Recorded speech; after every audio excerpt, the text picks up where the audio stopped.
record. All right, we are now recording. Let me pop this PowerPoint up. This is one of my favorite groups because it's got my dog in it. All right, so we got our hounds. Hey, can you get in trouble for that? I don't know. Can you? All right. So let's move on to this. So these are really the oldest group that's known to cooperate with us. We found them in ancient burial sites, all their skeletons, and ancient Egypt. They used to paint them on the walls, and they resemble the greyhounds. We think that they're probably all the way from, back thousands and thousands of years ago. And they do hunt, so they are natural hunters. These guys are going to chase until they catch it. Sporting group, they would chase it, but that was just like for funsies. But these guys are going to catch it, and they're going to chase mammals, not usually birds, but squirrels. And I can take a video of my Jake just chasing the squirrels around in the backyard. But they use a lot, so we're going to talk about sight hounds, scent hounds. Some of them use a combination of both, and these guys are pretty fast, so they're not going to like wait for you to catch up. You got to be quick. Got to be quick. So your scent hounds, you got your bassets, your beagles. I've showed you a picture of my Jake. He's a beagle Rottweiler mix, so he's got anything smelly. Jake likes to smell it. Coon hounds, bloodhounds, dachshunds, foxhounds. But these guys, to them, scent is everything, and their whole body, their whole anatomy is designed to just like smell things and bring the smell up to their snoot. Some of them are nice and low to the ground, so they can be close to the smell. And they do work as a good pack. So your foxhounds, your harriers, they work together.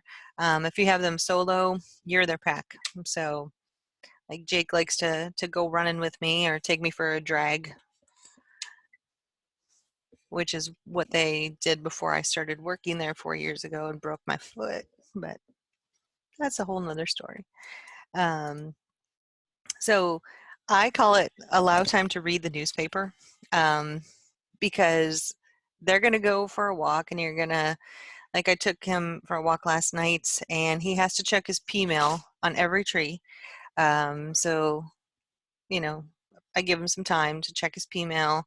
But you have to be the pack leader on these walks. Otherwise, he's going to check his P mail, and then he's going to write some P mails, and it's going to be, a huge weight.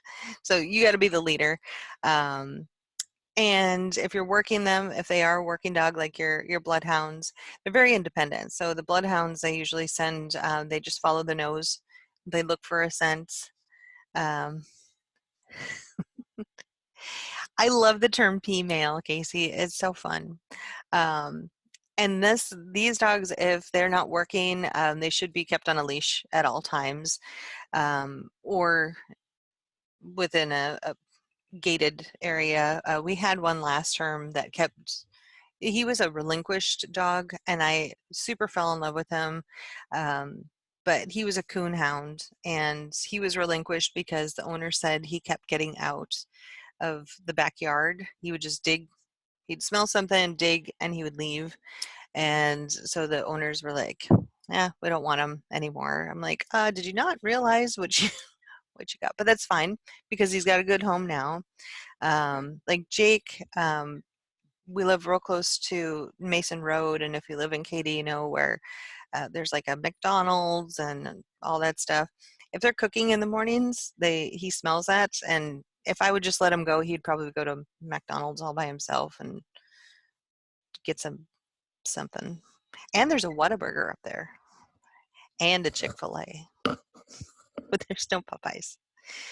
They do get lost. I don't want to say that they're not smart, but they get so lost and they're like deep in thought, that they just don't know how to get home. So they're lost in their own little world of scent, and then they don't know how to get back home. So these guys you'll see lots of signs up for. Then you got your sighthounds, Ibizans, greyhounds. Salukis are absolutely beautiful. Me want one. I also want a wolfhound and whippets. But these guys are usually high visibility areas is where they come from, the desert, and they are fast, super strong prey drive. They love movement, so they don't have a kill urge. Usually that's the end result, but they see that little bit of movement. They don't have the greyhound track anymore, but they would use like a little, I think it was like a fake bunny or something that they would shake, and they would take off after it. But they like that little bit of movement. Um, so normal walks, not enough.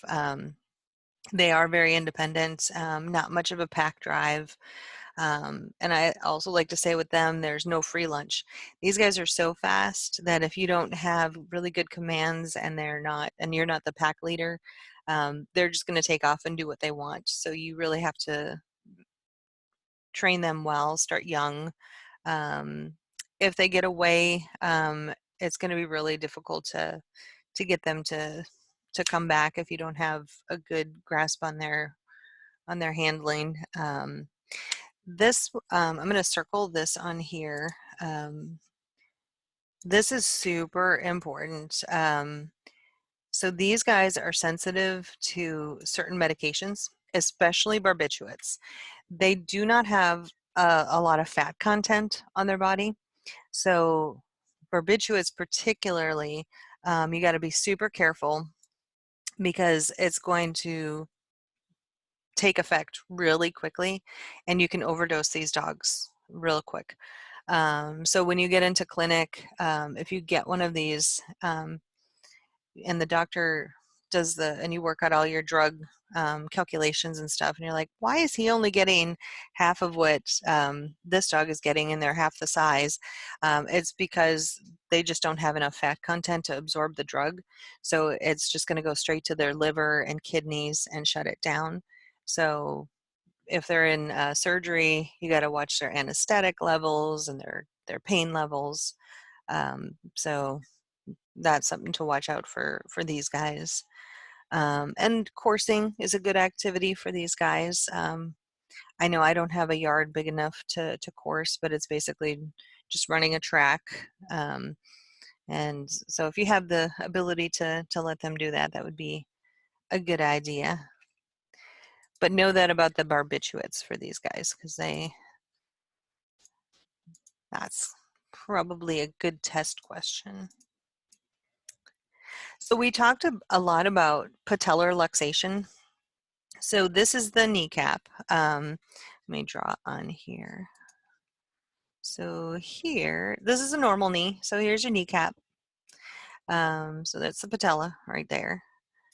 And then you got your lateral or medial and lateral sides. This is the muscle that is holding everything to the tuberosity here. You can have your kneecap slip off. It can either go medial or it can go lateral. And sometimes you'll see that with these guys. This muscle can become lax, and there is surgery to repair this if it becomes lax to the point where they can't bend their knee. But they would just kind of take a slice out of this and then stitch it back together to kind of shorten that up so it stays straighter. Humans get this surgery. You get dislocated knees too. Yeah. A lot of the time you're going to see this with your little dachshunds. And if they're running, if you've ever watched one of them run and they kind of shake their back legs a little bit, or they give it a little kicker at the end, usually their kneecaps are popping off and they have the ability to like pop them back in real quick. So if it's just a slight laxation or luxation, they could pop it back in. So you might see that with some of the ones in this breed. So that is what patellar luxation is. This one here, I wanted to show you a lot of them. It really affects our sighthounds. This is a picture of glaucoma. So what glaucoma is, I'm going to put this up here. Annotate. Where's my little text button? So glaucoma. This is glaucoma. With my glaucoma. So it is increased pressure in the eye that causes blindness from damaging the optic, oops, can't spell today, optic nerve. So it's going to look kind of cloudy when you see it in these guys. It is painful in the initial stages. My sister's dog, I took a whole bunch of pictures. I'll get them transferred to my PowerPoint and share them with you. She had it in both eyes, and then they ended up removing one eye because it was so bad. It was almost, I call it proptose, where it pops out. So hers was on the verge of popping out. So the pressure had become so severe that it just pushed the eye out. The other eye that she has is completely blind, and it's clouded over. She's not experiencing any pain anymore because it's completely damaged that optic nerve. So there's it damaged all of the pain receptors in there, and she's on medication to kind of control the eye pressure.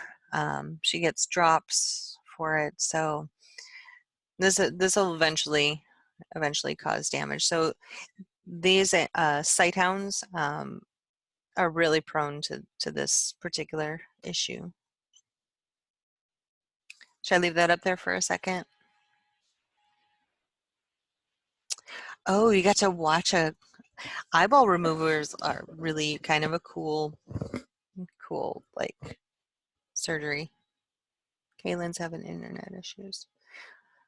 Okay. If you text, just I will be posting all of this up later too. So cataracts are a little bit different. They're really close, but cataracts is more of a scarring on the top. This is pressure from the inside of the eye that's pushing it out, that's damaging the nerve. So cataracts is more of like an old age thing and just wear and tear, the constant blinking, or if they have entropion or ectropion, it can cause that scarring of the outer surface of the eye.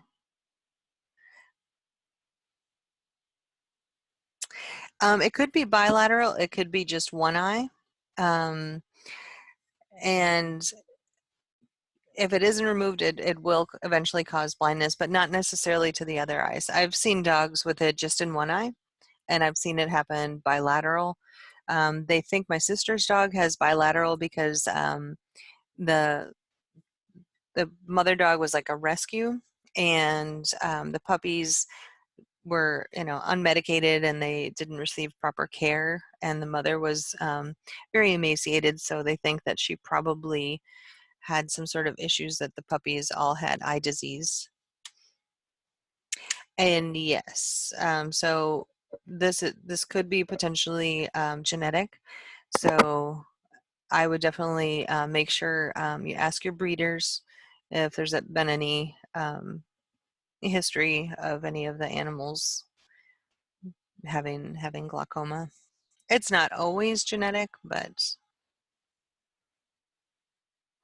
yeah, puppy mills are super notorious for that, and bulldogs. I know they're not in this group.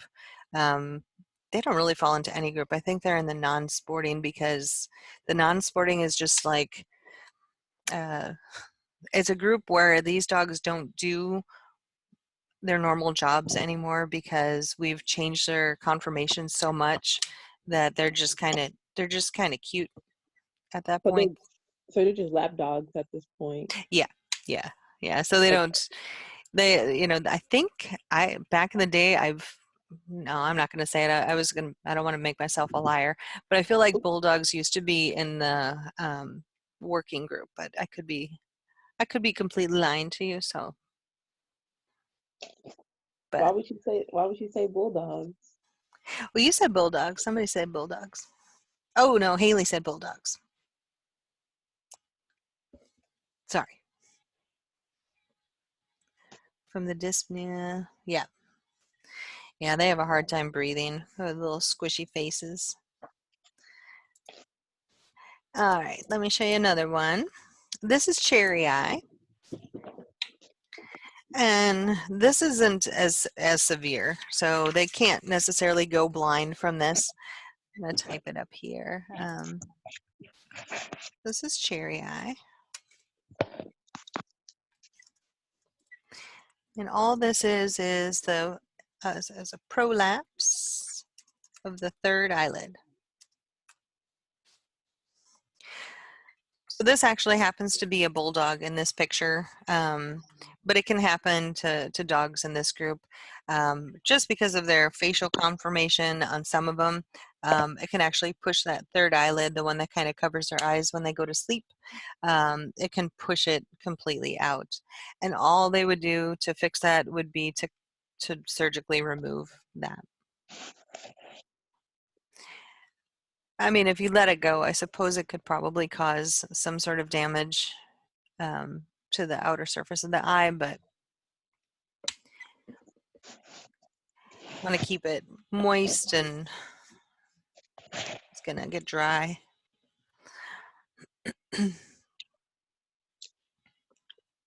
Like my throat, I need to take a sip.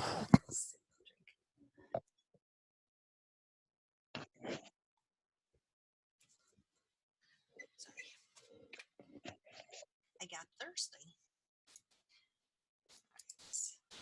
Well, let me remove that.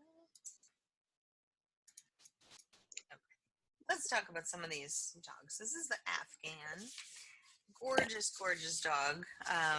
Big dog. Beautiful hair.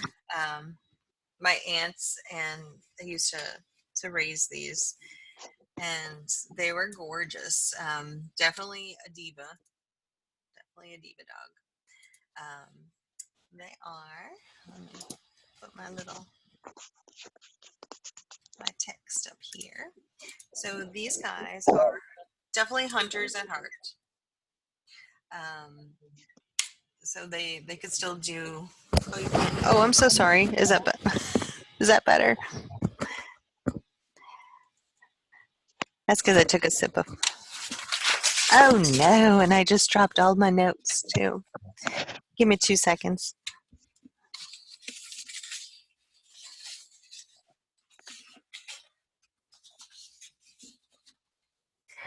My life is falling apart before you guys. Girl, same. I need a bigger desk. That's what I need. That's what I need. All right, so these guys are hunters at heart. Great in the show ring. If you've ever watched any of the the what do they call them? The dog shows on TV. Yeah. But they're usually pretty good with kids. They are not playful though. Definitely not playful at all. They are kind of the dog where it's like they'll tolerate the kids, but they're not going to play fetch and things like that typically. And they have a huge grooming requirement. Lots of hair, lots of mats. You're going to have to constantly be grooming these guys. And they come in any uniform colors except spotted. So there's never a spotted one. And they have no major health concerns. And, there's some minor ones that could probably potentially pop up, but the book doesn't refer to anything as any major health issues. So So yeah, do they are dogs kind get, of aloof. Jennifer said they're kind of aloof. They definitely are. They're just kind of like a whatever, kind are of a they bougie diva or attitude. they bougie? They the bougie dogs. They are. I love My that. my cousin, when my aunt passed away, she took in the two breeding pair that she had, and they had one more litter after that. And she takes pictures of them. She's a photographer, and man, these dogs. She has such a huge grooming commitment to these animals. It's insane. Like it's insane. Like I wouldn't have the time for them. Should I leave those notes up there for a minute?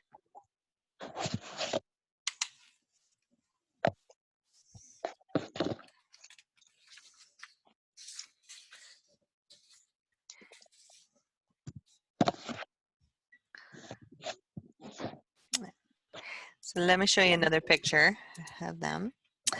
Just on the beach. This one has been freshly groomed.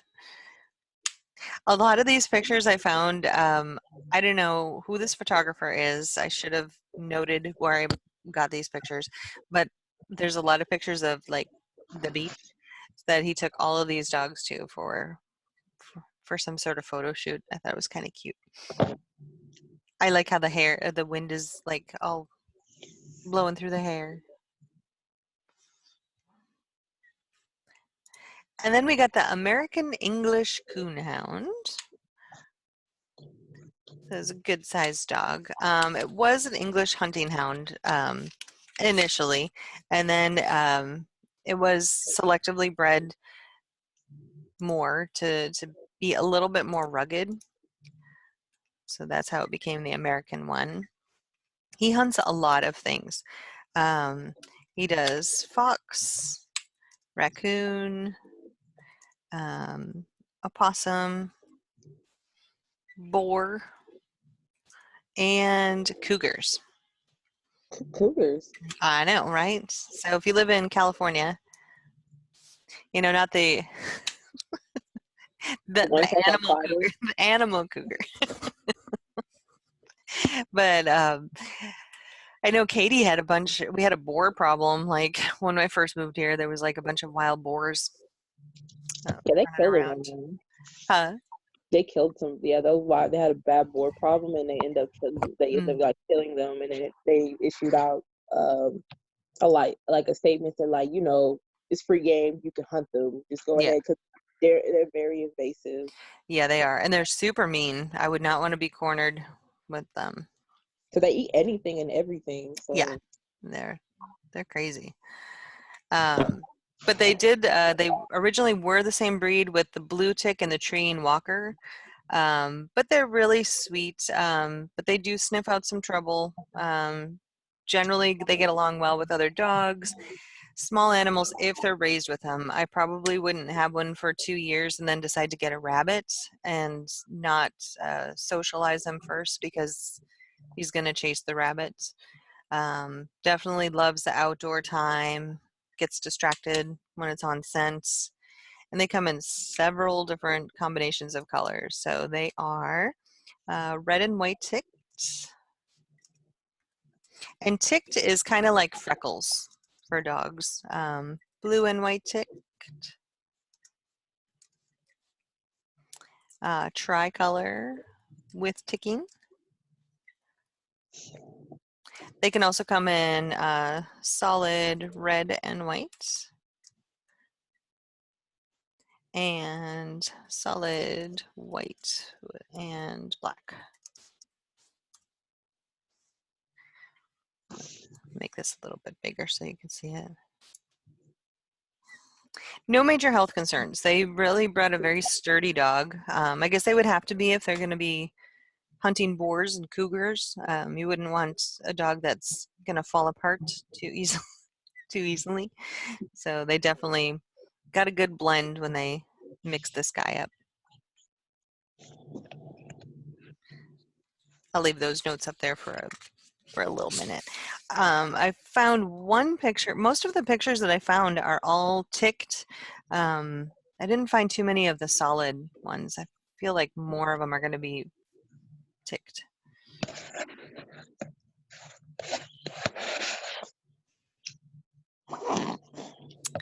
Sorry. My phone is blowing up. I'm so popular. It's ridiculous. Okay.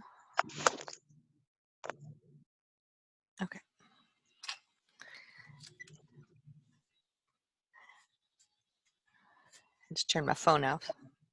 All right. Everybody got those notes?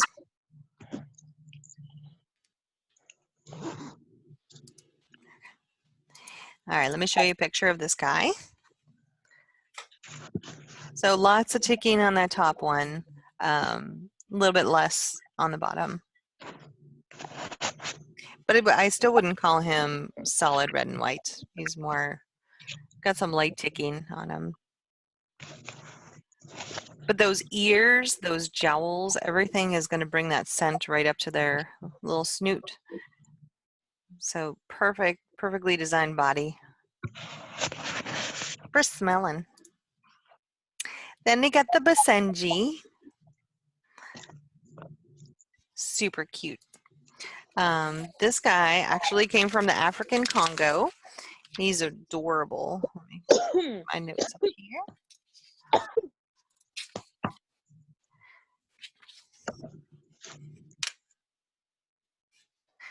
So he came from the African Congo. Oops, why is my text not working?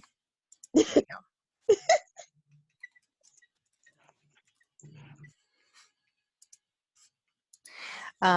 These guys don't have a typical bark. We'll watch a video on them when we start to do our review. They actually have a yodel, or some people call it a shriek. Oh, shriek. But it's kind of a screamy kind of a noise. It's startling if you haven't met one. We'll watch a video on it. But the best thing to know about them for the test is they're very expensive. Females are only going to have one heat cycle a year. So these puppies are very, very expensive. They're usually kind of a stubborn dog too, little reserved.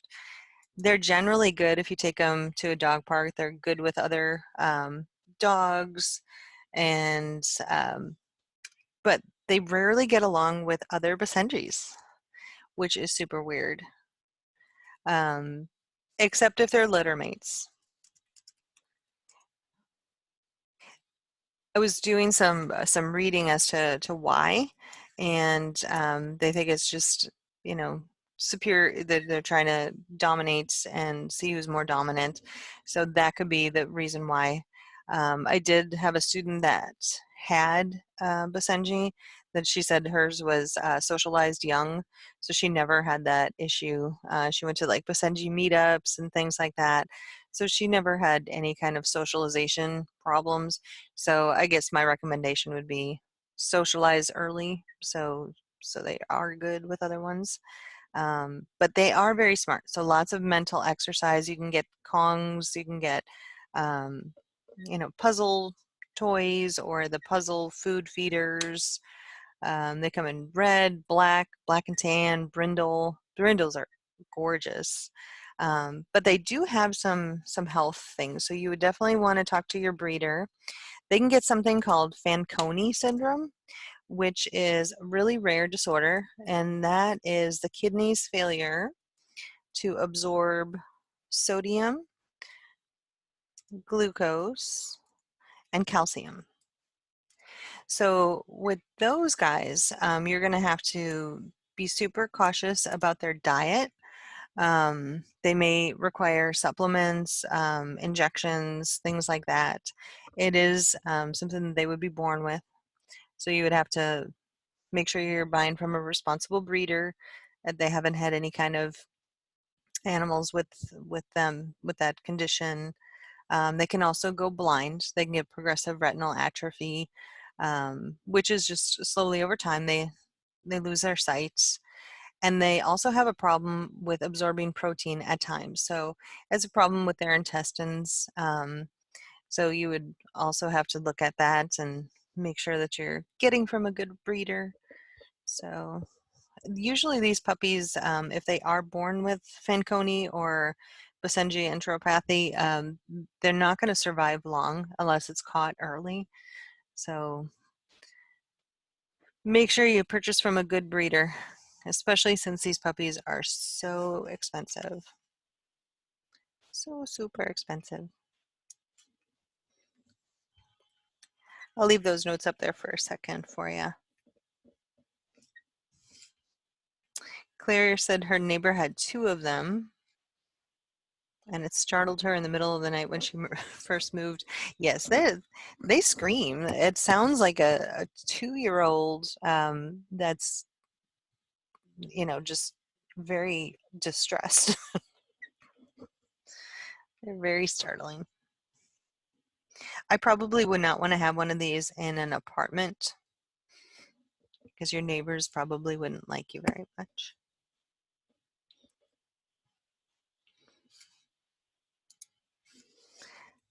All right, everybody got those notes?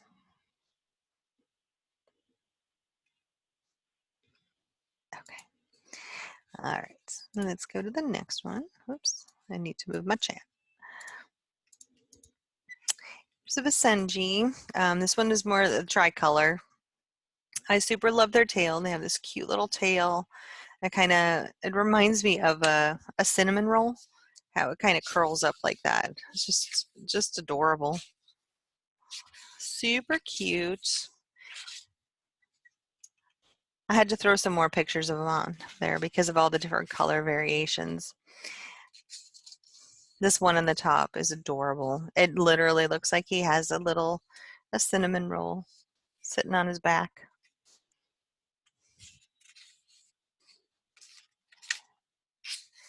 Really cute. And then one of my other favorites, the Basset Hound. I love these guys. So Basset is French. So do I have any French speakers in here? Sort of. Sort of. Does Creole count? I don't know. What does Basset mean in Creole? I don't know, honestly. If my grandma's alive, she can tell me. I just get told that I'm Creole French, but the French is nowhere to be found, but the Gotcha. Creole is. So in French, Basset means loathing or dwarfed. So he is a low hound or a dwarfed hound because he's nice and low to the ground. Those ears are bringing all of that smell right up into his face. These dogs are super sweet, very easygoing, great with kids, great with pets, good with other dogs. They do need regular exercise though, because they're so like lackadaisical. They can become obese kind of easily, so got to take them for regular walks. So they can be a little stubborn, a little bit slow moving.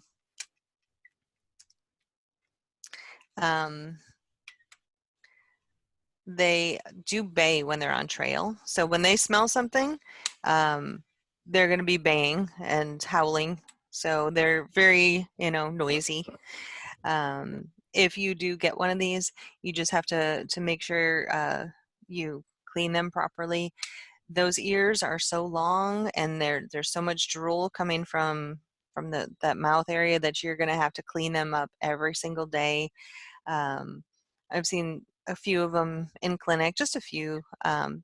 They have a lot of dental issues because the owners don't realize that the food gets stuck in the jowls, so it'll start to rot the teeth out. So if you get one of these, most of these hounds, you're going to have to kind of do a sweep with your finger at night to get any food that might be stuck in there. Clean those ears so they don't get infections, but they have a nice short coat, so You know, you don't have to be giving them, big major brushings every single day.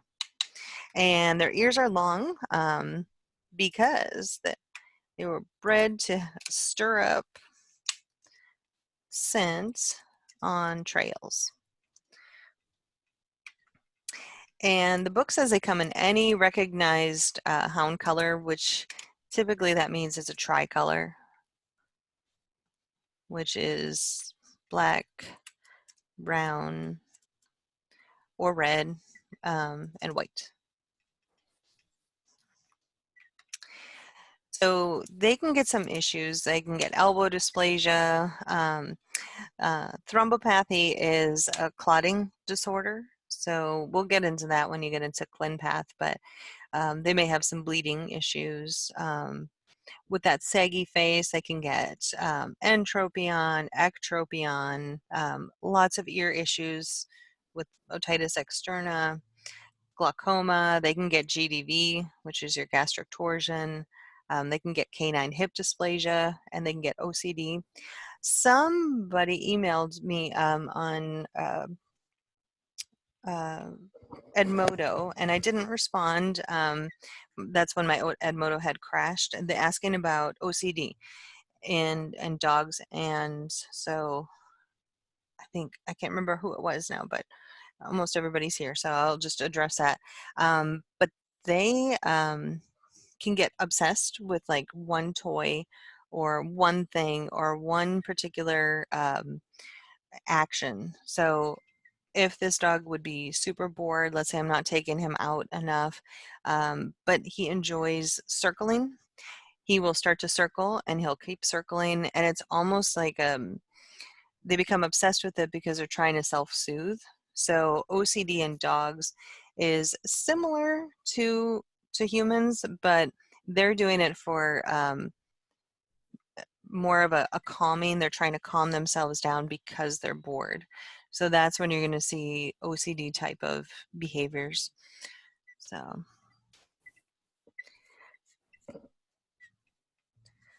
I'll leave those notes up there for a second, and I'll show you another cute picture of these little guys. And the next picture I have is a much older dog, and then I have some younger ones for you.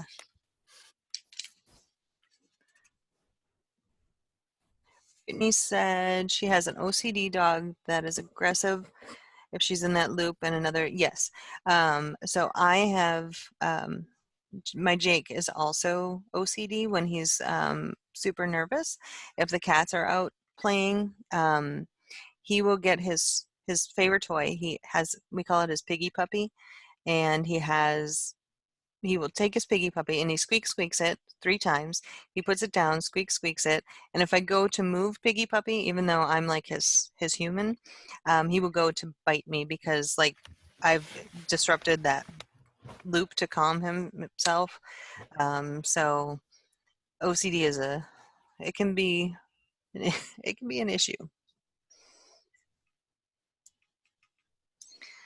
All right, let's clear this out. Let me show you some cute pictures. So here's a little bit older one, and I chose this picture specifically because you can see how the eyes are starting to sag. So he's got ectropion going on.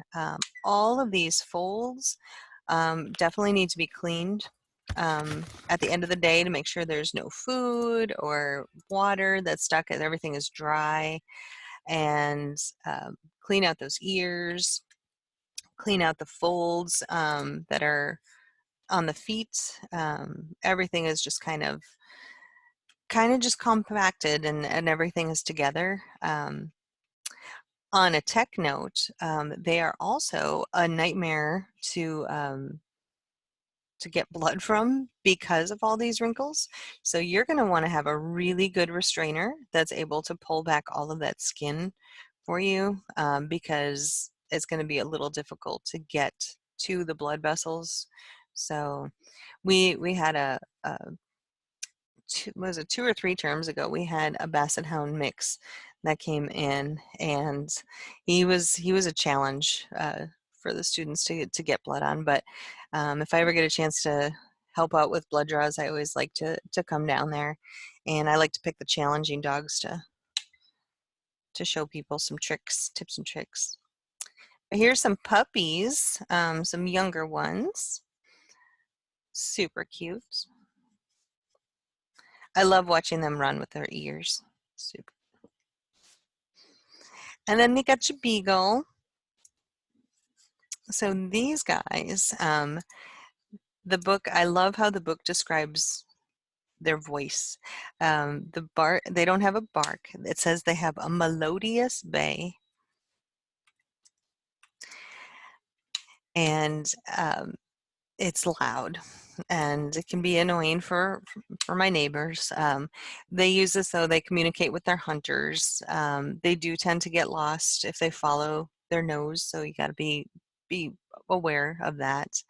They are a pretty small size, but they need a lot of exercise. Super active dog, good with kids, good with other dogs.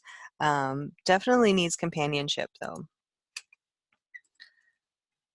So if they are a solo dog, you're going to be his pack and you're going to be his companion. So be prepared for walks and all that fun stuff.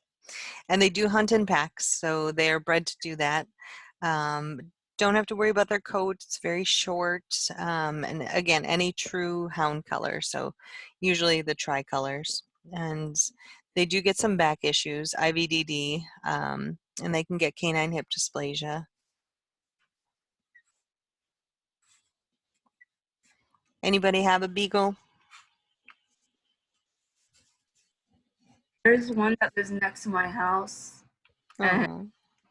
he barks excessively, like it's terrible. He must have been bored. They're also like common to get to be obese, because I have a friend who Yeah. has a beagle, Mhm. and it is the fattest dog I ever seen in my life. Yeah. She is fat, but she's sweet, but she's fat.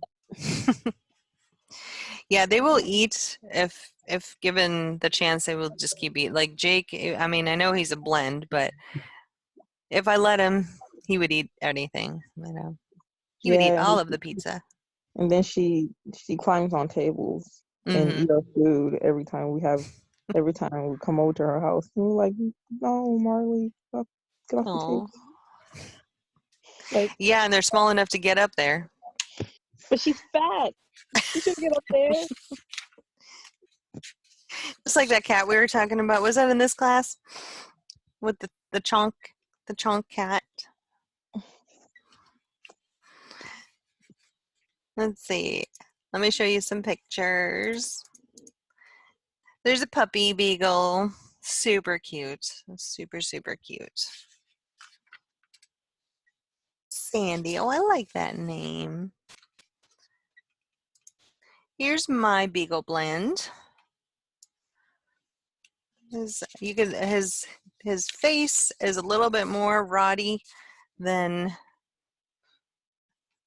his, but he's got his size is where the beagle shows up. And he was best friends with my cat. That's my cat Hobbs, who is no longer with us. But whenever Hobbs would get shaved, Jake would kind of hang out with him and make him feel better. And he has his own blankie that he drags around. You don't want to take it away from him. He also jumps to the counters. He likes salads, so there's a picture of him with a salad. I super love this picture because he knows not to jump on the counters, but I was literally saying to him, oh, that's my daughter. Haley, you're on camera. Yeah, you wanna? I'm in class right now. That's my daughter. So yeah, that's Jake jumping on the counter, and I told him to get down, and he just kind of did that slow head turn, and just was like, uh-oh, mom caught me. And here's OCD. So we don't have any more dog beds. I left him alone for just a little bit too long, and he destroyed his brand new dog bed. So we don't have dog beds anymore. And I asked him, I'm like, what happened here? And he just like, I love the eyebrows because he just kind of did the, I'm like, I don't know, wasn't me. There's just some more him and his lettuce. This was the day I found him with his little frog and his happy face. Simona, she does that to me a lot. She just sneaks up like that. It is kind of freaky. All right, then we got the black and tan coonhound. I originally thought Jake was this, like a blend of this, but I went and I got the DNA thing done on him. But these black and tan coonhounds, super well-mannered dogs indoors. Can be a little stubborn outside. They may not want to follow when you say, but very gentle, very tolerant of kids pulling on their ears. Might be a little bit too. Oops, let me put my text up here. Might be a little bit too independent for active children. These dogs are going to just kind of want to do what they want to do. So just gotta, if the kid wants to run one way, these guys might be like, no, don't want to play. Pretty reserved with strangers. Usually you can just take them for a nice long walk and it would be fine. But they can run for miles and miles. They're just constant, runners.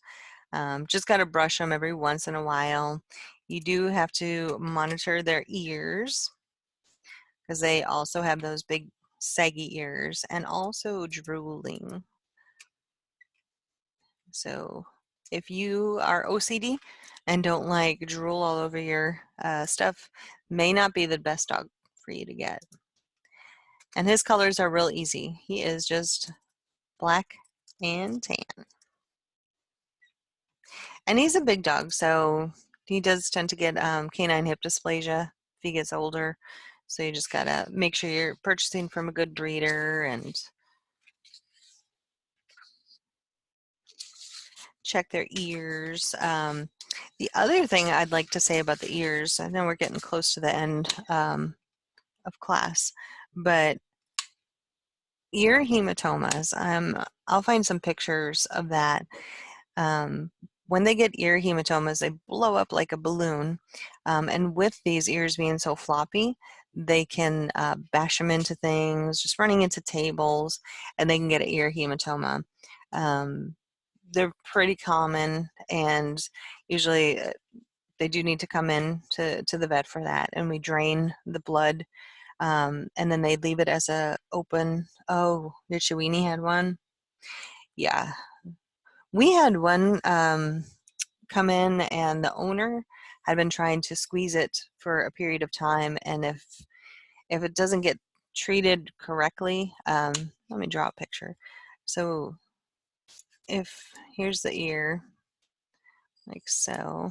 So we would make a slit down the center, like so, and stitch it open. So it would have little stitches here to allow it to drain. But if the owner slits it and doesn't let that little piece open, it can tend to get more blood, and blood will accumulate, and then they get what's called cauliflower ear. Yeah, it gets all wrinkled up. And the owner that we had was pretty upset. There's no way to straighten that out. It's just all scar tissue. So, but generally we like to slit that open. Sometimes they'll put a drain in it. Otherwise they'll leave it just open and just put tiny little stitches so it can self-drain. But that would be the treatment for that. Let me show you another picture. Here's one in show. One of his pretty little stance. And here's just to show those jowls. So definitely want to get those all cleaned up. Make sure he doesn't have any food stuck all under here because that'll get stuck. Check those ears. I love their expressions. They're just super cute. I put this picture on there because I had a student a couple terms ago that said to me that, like, well, they can't prick their ears up, but they can. It just looks a little bit different.